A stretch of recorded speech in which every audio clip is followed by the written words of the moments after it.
오늘 저는 처음 것은 하나님의 것이란 제목으로 여러분과 함께 은혜를 나누고자 합니다. 구약시대에는 많은 제사들이 있었는데요. 그 중에 대표적으로 크게 세 가지 제사가 있었습니다. 첫째는 유월절이고 또 오늘 본문에 나오는 초실절, 오순절이라고도 하죠. 그리고 수장절, 이 세 가지 절기가 있습니다. 유월절은 1월 중순에 지내는 제사였는데요. 이스라엘 백성들이 애굽에서 430년 동안 종살이 하다가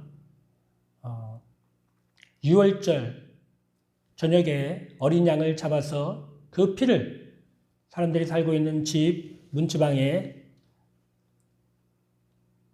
바름으로 인해서 그 밤에 하나님의 사자들이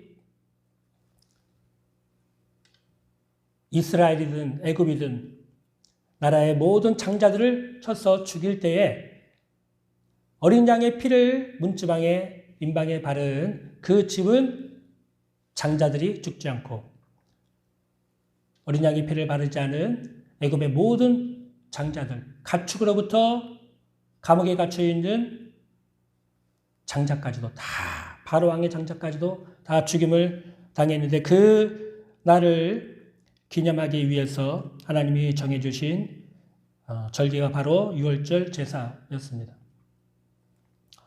또 그 다음으로 초실절, 맥추절, 칠칠절, 우리가 부르는 오순절, 잘 알려져 있죠. 오순절 이 제사가 있는데요.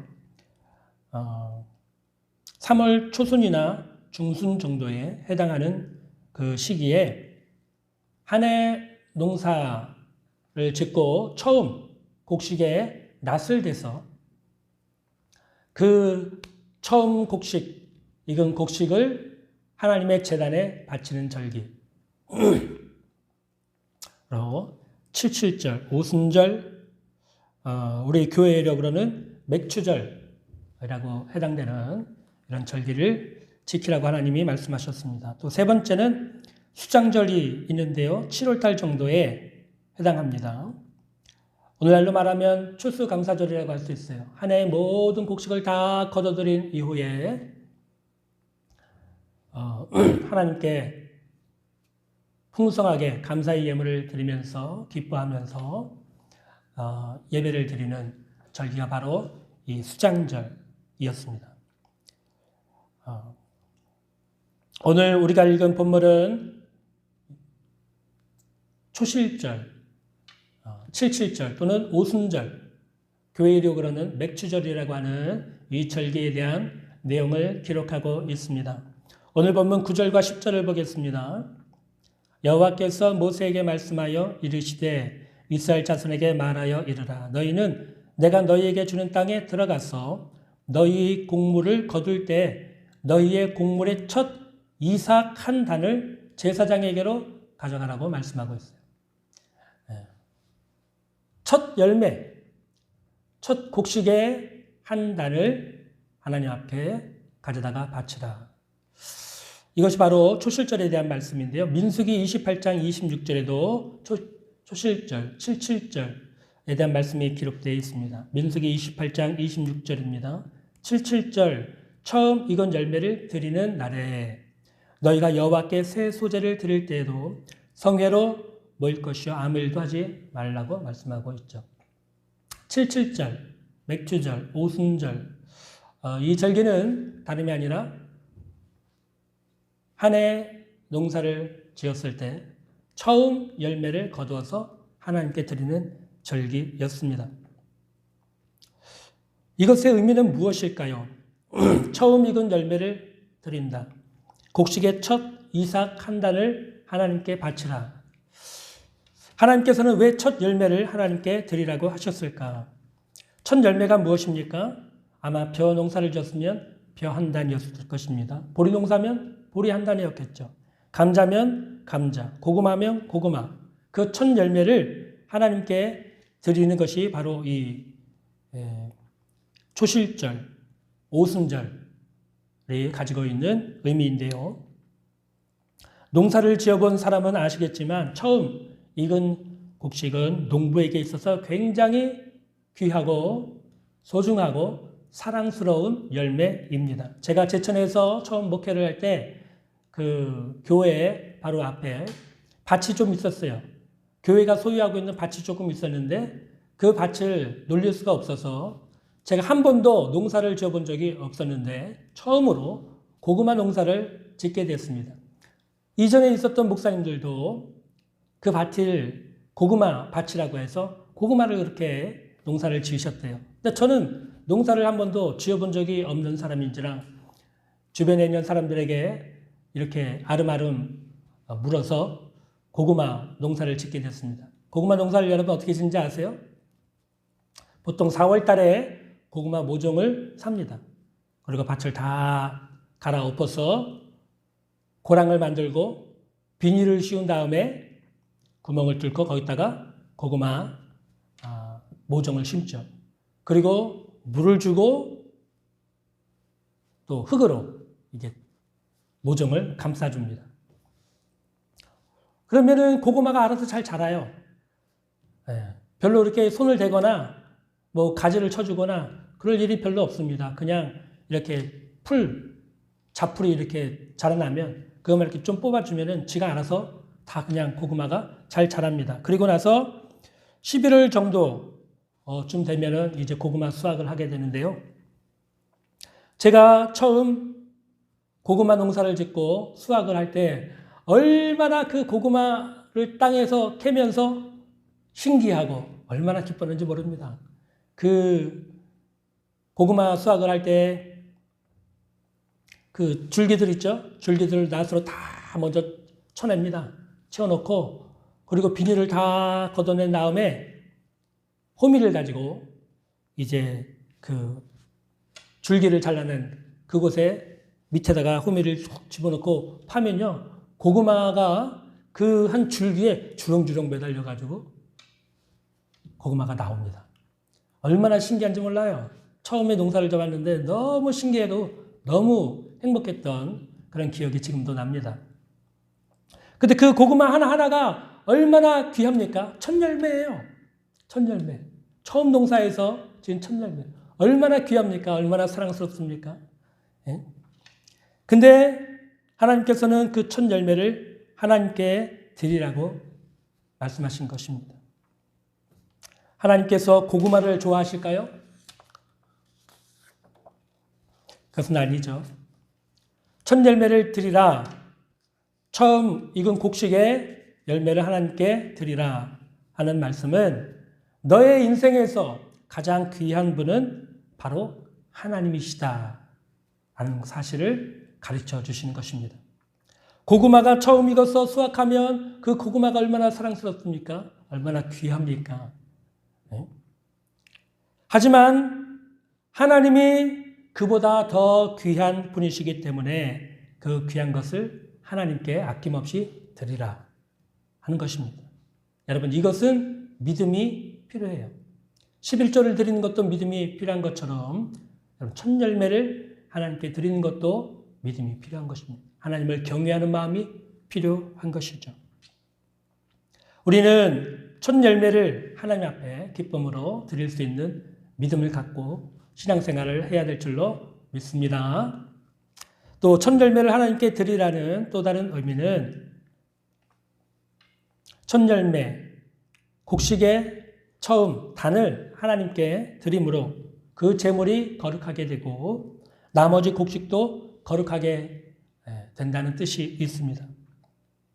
그렇게 해서 우리가 하나님 앞에서 먹고 마시는 일에도 거룩하게 살라고 주신 절기가 바로 초실절, 오순절 절기의 제사가 가지고 있는 의미였습니다.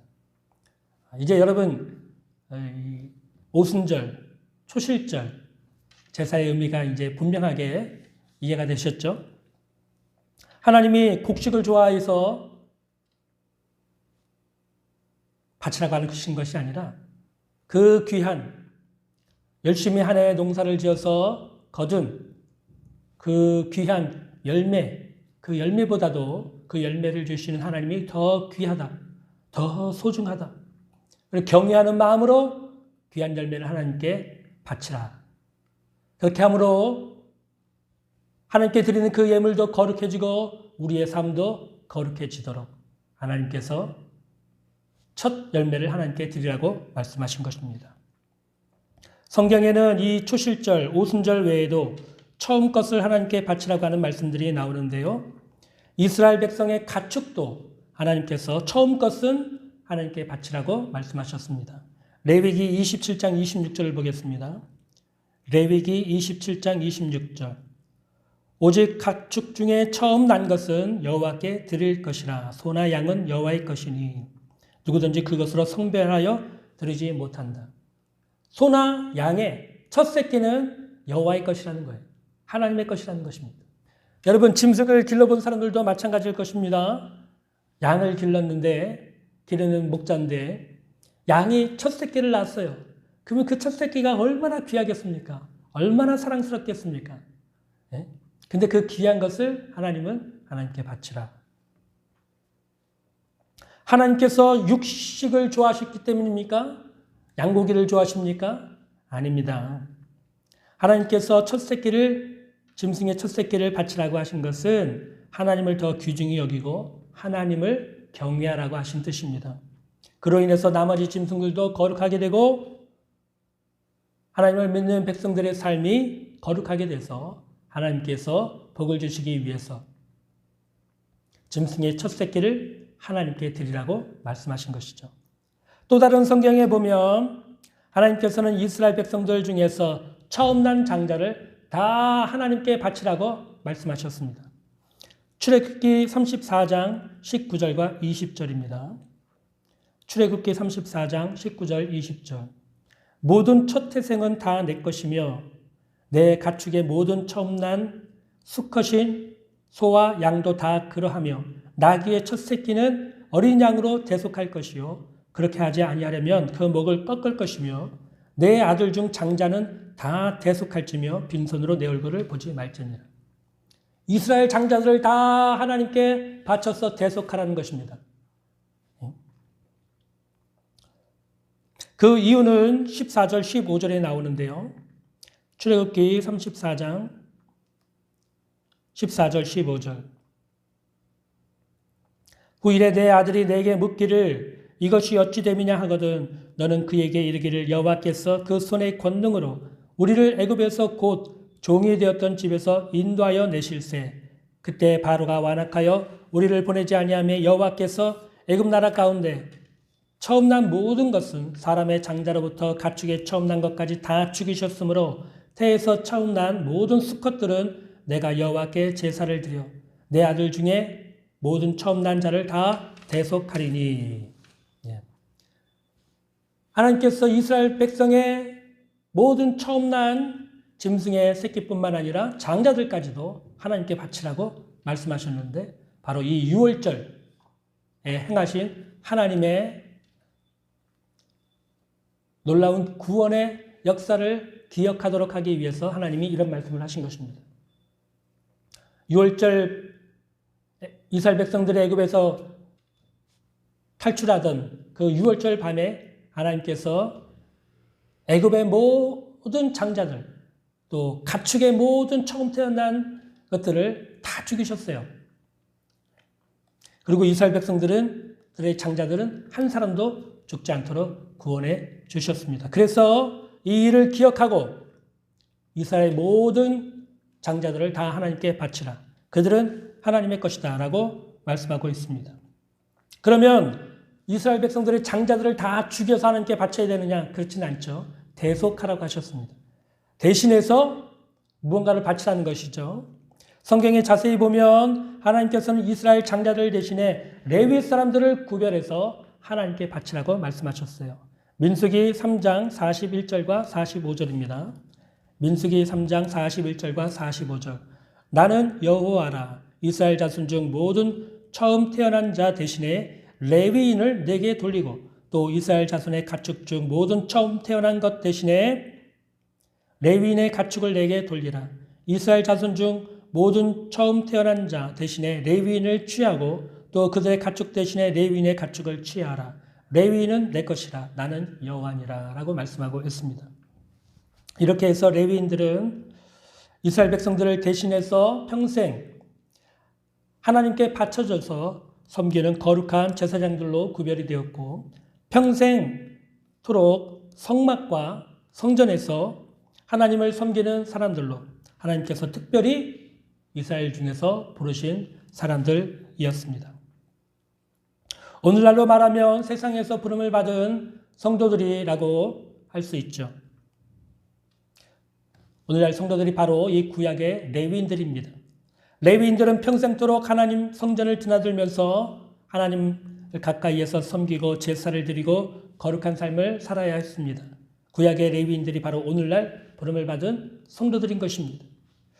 그래서 성도들은 자신이 하나님께 부름을 받았다는 사실을 분명하게 알아야 합니다. 모든 삶을 하나님께 거룩히 구별해서 드려야 합니다.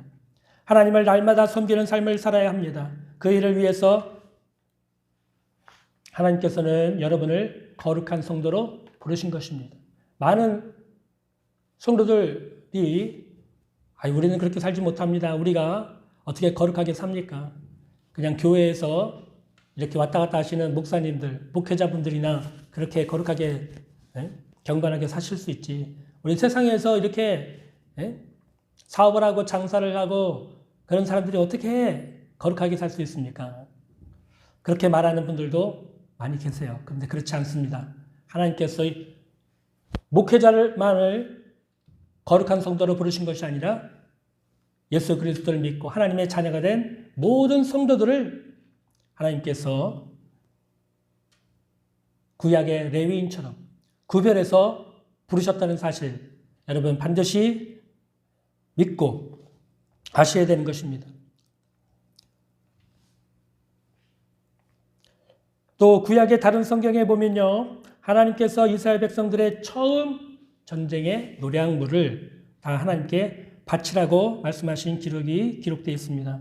여호수아 말씀을 보면 여호수아 장군이 가나안 전쟁을 할 때 첫 전쟁인 여리고성 전투에서 하나님의 도우심으로 말미암아 여리고성이 무너지게 됩니다. 그리고 그 여리고성에 있던 모든 물건을 다 하나님께 바치라고 했어요.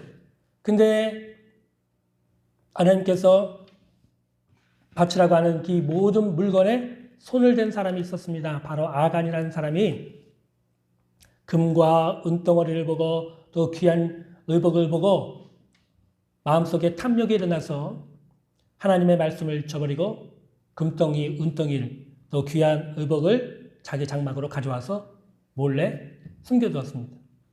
이 일 때문에 여리고성 다음 전투인 아이성 전투에서 이스라엘 백성들은 패하고 맙니다. 여호수아 말씀에 보면 여호수아와 이스라엘 백성들이 총 31명의 왕을 쳐서 죽이고 그 성을 함락을 시키는데요. 그 말씀에 보면 하나님께서는 이 31개의 왕과 그 성을 정복하고 승리하게 하시면서 딱 한 번 여리고성 전투, 첫 전투에서 얻은 노량물은 하나님께 온전히 바치라고 하신 거예요. 나머지 30개의 왕들, 그 성을 쳐서 얻은 노량물은 다 이스라엘 백성들이 나누라고 하셨어요. 가지라고 하셨어요. 근데 첫 전투인 여리고성 전투만큼은 하나님께서 그 속에 있는 사람들은 기생 라합과 그 가족 식구들만 제외하고는 다 죽이고 거기에 있는 가축들과 노량물들을 다 물건들은 하나님께 바치라고 하셨습니다. 네.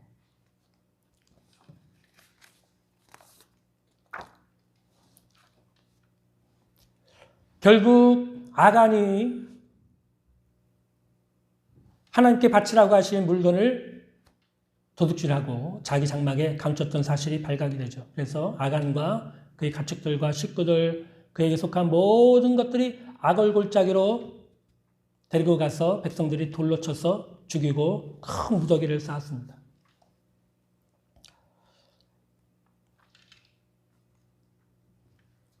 여러분 한번 생각해 보십시오. 첫 전투에서의 승리. 얼마나 기쁘고 또 얼마나 여러분 놀라운 일입니까? 그 첫 번째 전투에서 얻은 전리품 얼마나 여러분 귀한 것입니까? 근데 그 귀한 것을 하나님께서는 하나님께 바치라. 하나님께 그 귀한 것을 먼저 드리라고 말씀하신 것이죠. 또 구약에서 여러분 잘 아시는 가인과 아벨의 제사 여러분 기억하시죠? 하나님께서 가인의 제사는 받지 않으시고 아벨의 제사만 받으셨습니다. 왜 그렇습니까? 많은 학자들이 설명하기를 아벨은 양을 바쳐서 피를 흘리는 피의 제사를 드렸고 가인은 피의 제사를 드리지 않고 곡식으로 제사를 드렸다. 피가 없는 제사를 드렸기 때문에 하나님이 받지 않으셨다. 이렇게 해석을 하는데 저는 그 생각이 맞는 해석이라고는 생각되지 않습니다. 또 많은 목사님들도 그렇게 설명을 하시고 설교를 하시는 것을 듣는데 그렇지 않다고 봐요. 성경에 보면 가인은 농사하는 사람이었고 아벨은 양을 치는 사람이었습니다. 그래서 아벨은 양의 첫 새끼와 그 기름으로 하나님께 제사를 드렸다. 또 아벨은 자신이 농사한 것 중에서 얼마의 곡식을 가지고 열매를 가지고 하나님께 제사를 드렸는데 하나님께서 가인의 제사는 받지 않으시고 아벨과 그의 제물은 받으셨다. 이렇게 기록되어 있어요. 창세기 4장 1절에서 5절입니다. 그 기록이 나와 있는데요. 여러분 이제 조금 제 오늘 설명을 들으신 분들은 이제 조금 뭔가가 다르다는 것을 아시겠죠. 아벨은 양치는 자였어요. 양의 첫 새끼를 하나님께 드렸다는 거예요. 양의 첫 새끼가 여러분 이 아벨에게 얼마나 귀했을까요? 얼마나 사랑스러웠을까요? 네? 얼마나 귀했을까요? 그런데 그 양의 첫 새끼를 하나님 앞에 아낌없이 드렸다는 것입니다. 그러자 하나님께서 그 제사를 기쁘게 받으셨습니다. 가인은 농사하는 사람이었습니다. 만약 가인이 하나님을 경외하고 하나님을 기쁘시게 하려고 했다면 그 농사에서 얻은 첫 열매를 하나님께 드렸을 것입니다. 그리고 하나님께서는 그 열매를 기쁘게 받으셨을 것입니다. 그러나 가인은 하나님을 기쁘시게 하고자 하는 마음이 없었어요. 가인은 하나님을 경외하는 마음이 없었습니다. 하나님을 귀히 여기는 마음이 없었습니다. 그는 마지못해서 동생과 함께 정해진 시간에 하나님께 제사를 드려야 하기 때문에 자신이 거둔 곡식 중에서 몇 개를 골라서 하나님의 제단 앞에 놓고 제사를 드렸겠죠. 그런 제사를 하나님이 기뻐 받으실 리가 없습니다. 가인과 아벨은 하나님께 제사하는 마음이 달랐던 것입니다. 아벨은 양의 첫 새끼, 즉 귀하고 중요하고 사랑스럽고 제일 아끼는 것으로 하나님 앞에 아낌없이 제물을 드렸고 가인은 자신이 있는 것 중에서 아무 것이나 골라서 하나님께 드린 것입니다. 하나님께서는 이런 가인의 제사를 받지 않으셨습니다. 오늘날도 마찬가지입니다. 오늘날 우리가 하나님께 드리는 것은 하나님을 경외하는 마음으로 드려야 합니다. 내가 가진 것 중에 하나님이 가장 귀하고 중요하다는 마음으로 드려야 합니다. 마지못해 드리는 것은 하나님께 연락이 되지 못합니다. 주일 예배를 드릴 때 마지못해 교회에 나오면 하나님이 그 예배를 함께 해주시지 않으십니다. 그런 예배는 10년, 20년을 드려도 그는 하나님의 은혜로 거룩해지지 않습니다. 축복도 받지 못합니다. 은혜도 받지 못합니다. 우리는 단 한 번의 예배를 드려도 아벨처럼 믿음의 예배를 드려야 합니다.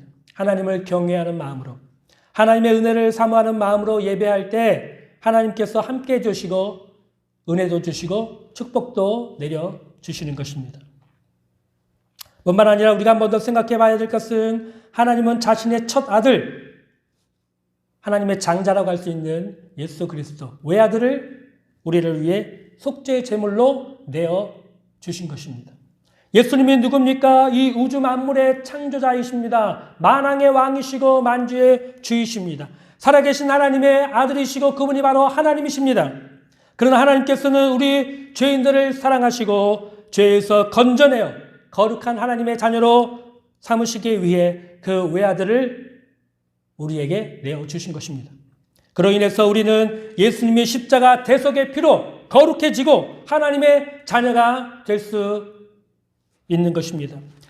우리는 예수님의 피로 말미암아 모든 과거와 현재와 미래의 죄들을 다 씻음받고 용서함을 받았습니다. 하나님께서는 이제 우리 예수 믿는 사람들을 단 한 번도 죄를 진 적이 없는 사람처럼 의롭다고 여겨주시는 것입니다. 에베소서 1장 7절에 우리는 그리스도 안에서 그의 은혜의 풍성함을 따라 그의 피로 말미암아 속량 곧 죄사함을 받았다고 말씀하고 있습니다. 또 로마서 3장에 모든 사람이 죄를 범하였음에 하나님의 영광에 이르지 못하더니 그리스도 예수 안에 있는 속량으로 말미암아 하나님의 은혜로 값없이 의롭다 하심을 받은 자가 되었다고 말씀하고 있습니다. 우리가 죄사함을 받고 우리가 하나님께 의롭다함을 받고 거룩하게 된 것은 우리의 공로나 능력이 아니라 선행이 아니라 오직 하나님이 내어주신 하나님의 어린 양 예수 그리스도의 보배로운 피로 우리가 죄사함을 받고 모든 과거의 죄와 현재의 죄와 미래의 죄를 다 씻음받고 용서함을 받고 거룩하게 된 것입니다. 또 우리는 예수님의 십자가를 통해서 우리의 모든 저주가 사라지고 아브라함의 축복을 누리는 복의 사람으로 축복을 받게 되었습니다. 갈라디아서 3장에 보면 그리스도께서 우리를 위하여 저주를 받은 바 되사 율법의 저주에서 우리를 속량하셨으니 기록된 바 나무에 달리는 자마다 저주 아래 있는 자라 하였습니다. 이는 그리스도 예수 안에서 아브라함의 복이 이방인에게 미치게 한다고 말씀하고 있습니다. 그러므로 믿음으로 말미암는 자는 믿음이 있는 아브라함과 함께 복을 받는다고 말씀하고 있는 것입니다. 우리가 예수 그리스도를 우리의 구주로 믿고 영접하고 받아들일 때 예수님의 십자가의 대속의 공로를 통해서 우리의 삶에 있는 모든 저주가 떠나가고 사라지게 된 것입니다. 실패가 사라지게 된 것입니다. 낙심이 사라지게 된 것입니다. 가시와 엉겅퀴가 우리 인생에서 사라지고 아브라함의 축복을 받는 복의 사람이 된 것입니다. 하나님께서는 우리를 이렇게 축복해 주신 것입니다. 또 우리는 예수님이 채찍에 맞으심으로 나음을 받게 되었습니다. 베드로전서 2장 24절에 친히 나무에 달려 그 몸으로 우리 죄를 담당하셨으니 이는 우리로 죄에 대해 죽고 의에 대하여 살게 하려 하심이라. 그가 채찍에 맞음으로 너희는 나음을 받았다고 말씀하고 있습니다. 예수님이 십자가에서 피 흘려 죽으실 때 십자가에 달려서 못 박혀서 몸짓고 피를 흘리시고 죽으신 것으로도 족하지만 우리가 질병으로 고통을 당하고 괴로워하는 것을 주님이 원치 않으셨기 때문에 우리의 질병을 대신 지시고 로마 병정이 휘두르는 채찍에 맞으심으로 그 등가죽이 다 벗겨지고 고통을 당하시고 그 고통으로 말미암아 그 징계를 받음으로 말미암아 우리가 나음을 얻게 된 것입니다. 건강을 얻게 된 것입니다. 그러면 여러분 우리는 예수님을 믿는 믿음 안에서 우리의 건강을 주장해야 됩니다. 질병은 떠나갈지어다. 예수의 이름으로 명하는 이 질병은 떠나갈지어다. 예수의 이름으로 명하는 이 저주는 떠나갈지어다. 우리는 얼마든지 믿음으로 이런 선포를 하고 이런 축복을 누리고 이런 건강을 누리는 하나님의 거룩한 자녀가 되었다는 사실을 믿으시기를 바랍니다. 또 우리는 예수님이 십자가에서 죽으시고 3일 만에 다시 부활하심으로 죽음과 절망에서 해방되고 영생과 천국과 부활의 소망을 가진 자가 되었습니다. 고린도전서 15장 20절에 그러나 이제 그리스도께서 죽은 자 가운데서 다시 살아나사 잠자는 자들의 첫 열매가 되셨다고 하셨습니다. 예수님이 부활하심으로 말미암아 여러분 우리는 예수님과 함께 죽음을 정복하고 부활의 소망을 갖게 되었고 영생을 가진 자가 되었고 천국을 소유한 자가 된 것입니다. 여러분 이게 얼마나 놀라운 축복입니까? 이 얼마나 놀라운 소식입니까? 모든 세상 사람들이 다 죽음을 두려워합니다. 죽음 위의 삶에 대해서 두려워하고 떨고 있습니다. 그러나 우리 예수 믿는 사람들은 죽음을 두려워하지 않습니다. 예수님이 부활하셨기 때문입니다. 우리도 예수님과 함께 부활할 것을 믿기 때문에 우리는 죽음을 두려워하지 않는 존재가 된 것입니다. 이처럼 하나님께서 외아들을 우리를 위해서 첫 열매로 들이심으로 우리가 거룩함을 얻게 되었고 구원을 받게 되었고 하나님의 자녀가 되었습니다. 축복을 받게 되었습니다. 치료를 받게 되었습니다. 구원과 영생을 얻게 되었습니다. 그러면 여러분, 하나님께서도 첫 열매를 들으셨습니다. 우리를 위해서 첫 열매를 들으심으로 우리가 거룩하게 된 것입니다. 거룩하게 된 여러분을 통해서 여러분의 가정이 구원받게 될 것입니다. 여러분을 통해서 여러분의 친척들이 구원받게 될 것입니다. 거룩하게 된 여러분을 통해서 여러분의 친구들이 구원을 받게 될 것입니다. 직장 동료들이 구원을 받게 될 것입니다. 하나님이 이 일을 위해서 저와 여러분을 구별해 주신 것입니다. 오늘날 우리는 어떻게 하나님께 첫 열매를 드려야 할까요? 우리는 하루의 첫 시간, 바로 새벽 기도의 시간에 하나님 앞에 나와서 예배드리고 기도함으로 우리 삶의 첫 열매를 날마다 하나님께 드림으로 하나님을 기쁘시게 섬기는 성도들이 되어야 하겠습니다. 그러기 위해서는 여러분, 저녁 시간에 일찍 주무셔야 됩니다. 9시, 10시 넘으시면 잘 준비를 하셔야 돼요. TV 보고 있거나 딴 일을 하시면 안 됩니다. 그렇게 구별된 삶을 우리가 살아야 됩니다. 세상 사람들은 11시, 12시, 1시가 돼도 잠을 안 자고 딴짓하는 사람들이 굉장히 많이 있는데 여러분, 경건한 삶을 살기 위해서 우리가 하나님께 구별된 삶을 살기 위해서는 9시나 10시가 되면 반드시 취침할 준비를 하고 누우셔야 됩니다. 그래야 새벽에 일어나서 새벽 예배 제단을 쌓고 첫 시간을 하나님께 드리는 경건하고 거룩한 하나님의 백성의 삶을 살 수가 있습니다. 또 우리는 성령을 받음으로 거룩하게 되어 하나님을 기쁘시게 하는 삶을 살 수 있습니다. 오순절날에 예수님이 승천하시고 난 다음에 10일이 지나서 오순절날에 성령이 마가다락방에 모이는 제자들에게 임하심으로 제자들이 성령의 충만을 받고 성령의 말하게 하심을 따라 방언으로 말하기 시작했습니다. 사람들이 이 광경을 보고 신기해서 몰려들자 성령을 충만을 받은 제자들과 사도들이 일어나서 모이던 사람들에게 예수님의 복음을 담대하게 전했습니다. 그러자 사도들이 전한 말씀을 듣고 마음에 감동을 받고 변화를 받은 사람들이 예수 그리스도를 믿고 영접하여 그날만 3,000명이나 되는 사람들이 예수님을 믿고 예루살렘 교회의 성도가 되었습니다.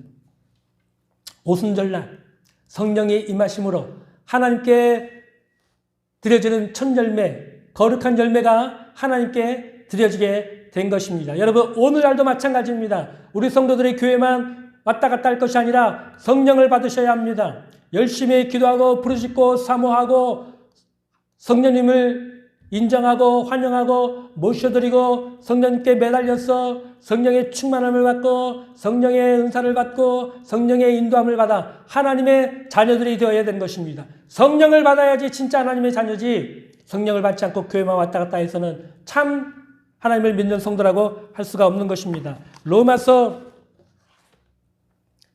7장에 정말 귀한 말씀이 있는데요. 로마서 7장에 6절 말씀입니다. 이러므로 우리가 영의 새로운 것으로 섬길 것이요 율법 조문에 묵은 것으로 아니할지니라. 여러분, 우리 신약의 성도들은 성령의 새로운 방법으로 이제 하나님을 섬기는 것입니다. 하나님을 기쁘시게 섬기는 거룩한 백성을 되기 위해서는 우리가 성령의 새로운 방법으로 성령의 충만함을 받아서 거룩한 성도가 되어서 우리가 하나님을 기쁘시게 섬기는 성도가 되는 것입니다. 우리가 성령을 받게 되면 사도행전 1장 8절의 말씀처럼 성령이 너에게 임하시면 너희가 권능을 받고 예루살렘과 온 유대와 사마리아와 땅끝까지 이르러 내 증인이 되리라. 예수님의 복음을 담대하게 전하는 증인으로 변하게 됩니다. 또 우리가 성령을 받게 되면 우리 마음 가운데 기쁨과 사랑이 넘쳐나서 하나님과 이웃을 사랑하라고 하신 하나님의 율법을 지켜 행할 수가 있게 되는 것입니다. 할렐루야. 그러니 여러분, 우리가 성령을 받아야겠습니까? 안 받아야겠습니까? 반드시 성령을 받아야 됩니다. 오늘날 우리가 하나님을 기쁘시게 하는 첫 열매로 우리의 삶을 드리기 위해서 우리는 반드시 새벽 제단을 쌓고 또 우리는 반드시 성령을 받아서 하나님을 기쁘시게 하는 저와 여러분 되시기를 주님의 이름으로 축복합니다. 기도하겠습니다.